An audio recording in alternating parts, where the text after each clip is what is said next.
Nabi Ibrahim itu kan akhirnya kan punya anak, Mbah. Punya anak namanya Ismail. Nabi Ismail itu anak dari istrinya yang bernama Hajar. Siapa, Mbah? Hajar. Hajar. Suatu hari Nabi Ibrahim itu dapat wahyu dari Allah untuk membawa Hajar dan anaknya Ismail ke sebuah lembah yang sangat gersang sekali. Gak ada kehidupan, Mbah. Gak ada manusia, gak ada hewan, gak ada tumbuh-tumbuhan. Pokoknya kalau ngelihat itu sepanjang mata memandang isine mong gurun pasir, panas gersang. Nabi Ibrahim itu kan nabi yang nurut banget sama Allah, karena nabi juga toh patuh. Jadi kalau dapat perintah sama Allah itu Nabi Ibrahim gak pernah bertanya, langsung dijalankan. Setelah dapat perintah dari Allah seperti itu, Nabi Ibrahim datengin istrinya, Mbah.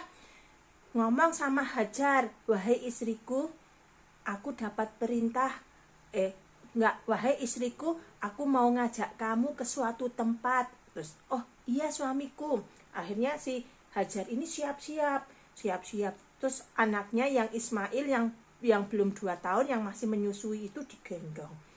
Dari perjalanan Palestina ke Mekah itu kalau naik unta 2-3 bulan.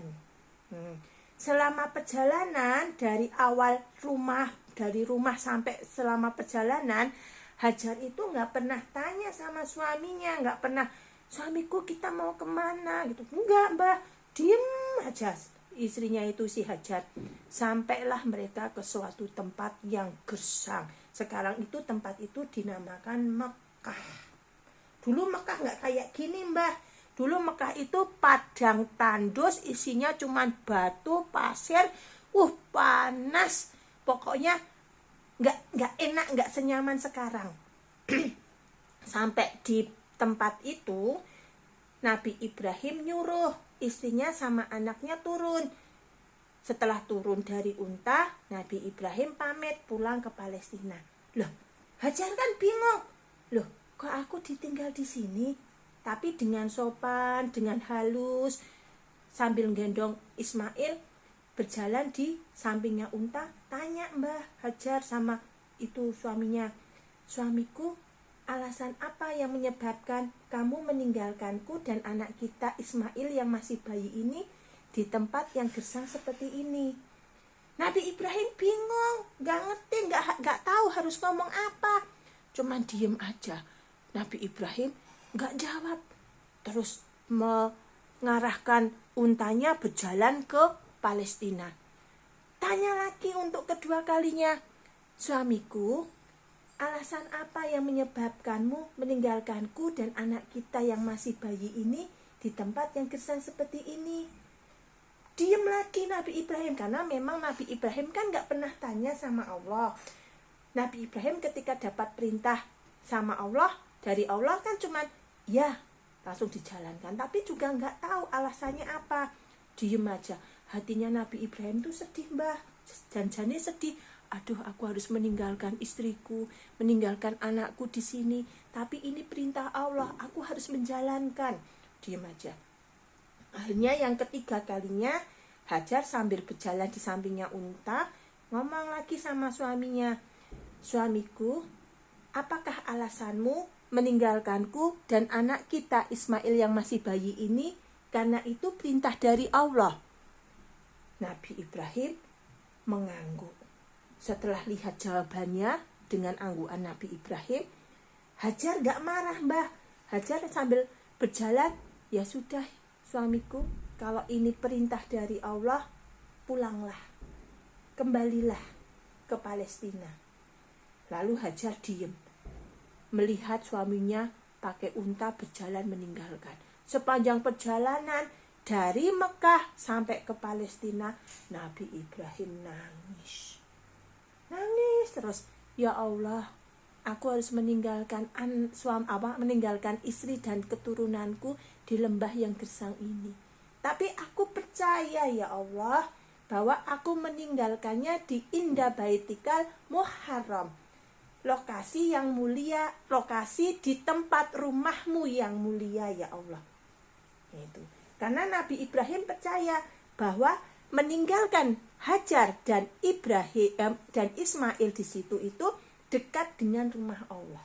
Dekat rumah Allah itu apa, Mbah? Ka'bah. Tapi Mbah, ketika Nabi Ibrahim ke situ, Ka'bahnya udah ada nggak, Mbah? Sudah ada belum? Ka'bah sudah ada, tapi hilang. Loh, kok hilang? Dulu Mbah ada nabi namanya Nabi Nuh. Nabi Nuh ini membuat bahtera kapal yang sangat besar sekali, Mbah.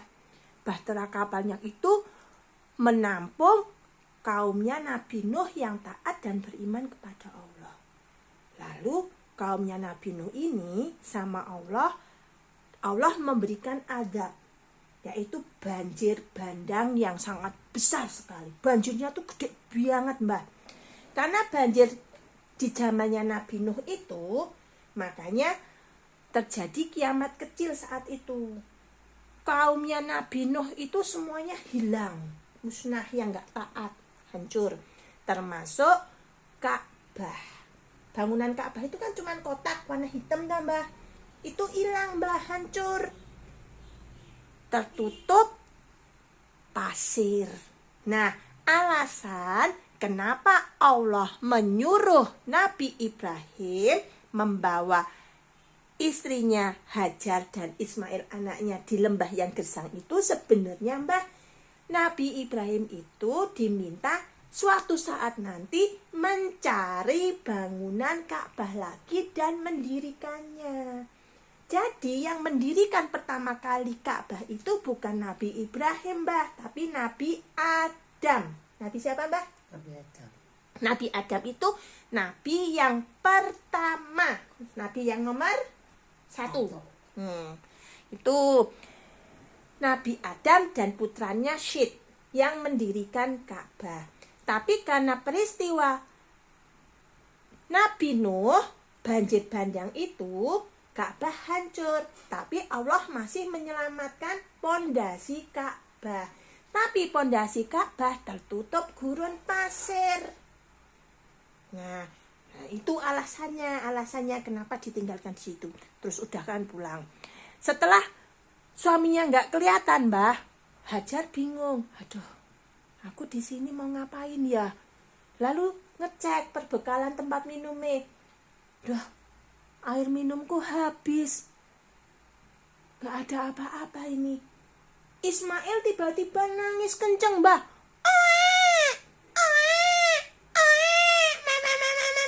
Nangis, Mbah. Nangisnya dia, Mbah. Nangis, Mbah. Ayo bayi nangis. Iya, bisa niruin.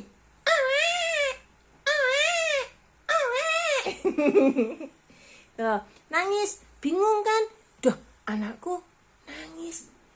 Si Hajar lihat ke sekeliling.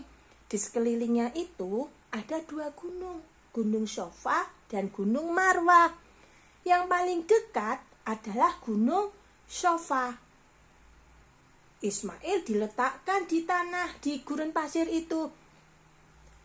Si Hajar berlari menuju ke Gunung Sofa. Sampai atas puncak Gunung Sofa, kok nggak ada air? Semuanya gersang, semuanya hanya gurun pasir. Nggak ada apa-apa, Mbah. Nggak nemuin air. Bingung. Di puncak Gunung Sofa, lihat ke sebelahnya ada Gunung Marwah. Dari Gunung Sofa itu ngelihat ke Marwah, tampak ada kayak air, Mbah. Kayak ada bendungan air. Di Gunung Marwah ada air. Hajar turun dari Gunung Sofa, lari naik ke puncak Gunung Marwah. Harapannya nemuin air. Sampai di puncak Gunung Marwah, gak dapat air, Mbah. Airnya gak ada sama sekali. Bingung. Loh, kok gak ada air juga? Kemana ini ya? Aku harus mencari. Dilihat lagi ke arah Gurun Sofa lagi. Ada air. sampai Hajar itu bolak-balik 7 kali. Naik ke Safa, turun lagi, naik ke Marwah, turun lagi, terus sampai 7 kali. Peristiwa itu masuk dalam ritual kalau kita melakukan ibadah haji dan umroh. Masih ingat Mbak kemarin kan dulu Mbak pernah haji, melakukan lari-lari 7 kali dari Safa ke Marwah, itu namanya apa? Sa'i. Ingat gak? Mbak pernah kan dulu naik haji waktu masih muda, itu namanya sa'i. Apa Mbak? Sa'i. Sa'i. Nah, sampai di atas gak ada lagi Mbak. Ternyata yang dilihat sama Hajar penampakan air itu adalah Fata Morgana. Jadi Fata Morgana itu suatu keadaan memantulkan. Memantulkan karena adanya perbedaan kerapatan pokoknya Fata Morgana gitu Mbah. Pokoknya dari sana itu kalau biasanya gurun pasir atau batu, itu ada air, itu namanya Fata Morgana, padahal nggak ada air Mbah. Lalu turun Mbah, bingung, aduh kemana ya aku cari air. Lagi istirahat, tiba-tiba terdengar ada suara gemericik. Hajar dengerin, kok ada suara? Siapa ya?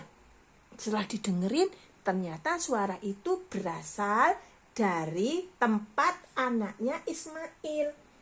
Di dekatnya Ismail sudah berdiri malaikat Jibril.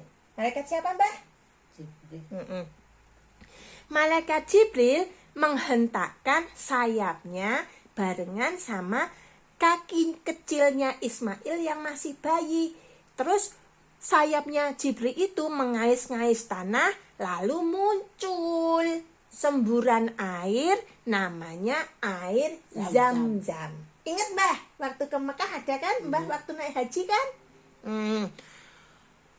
Hajar lari ke tempat anaknya. Loh, bingung kan?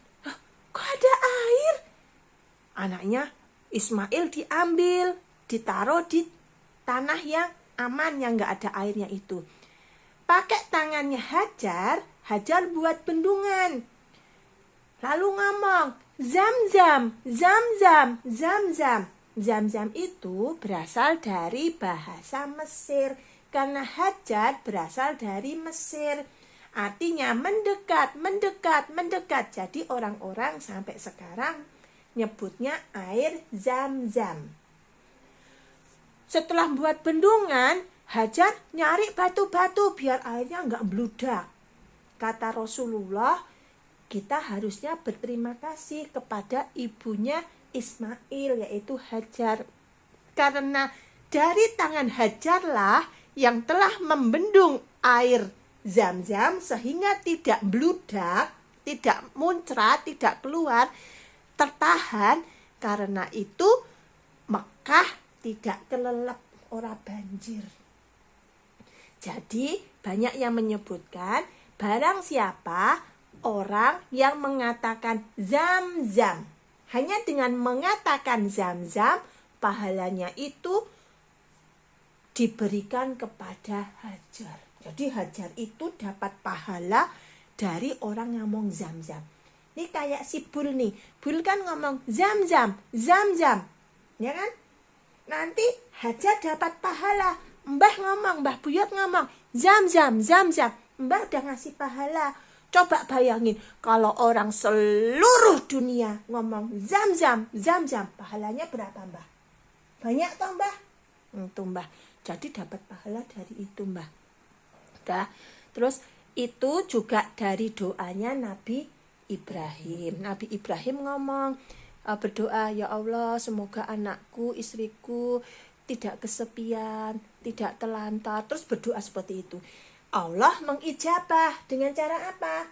Dengan waktu yang bersamaan ada dari suku Yaman, itu namanya suku Jurhum.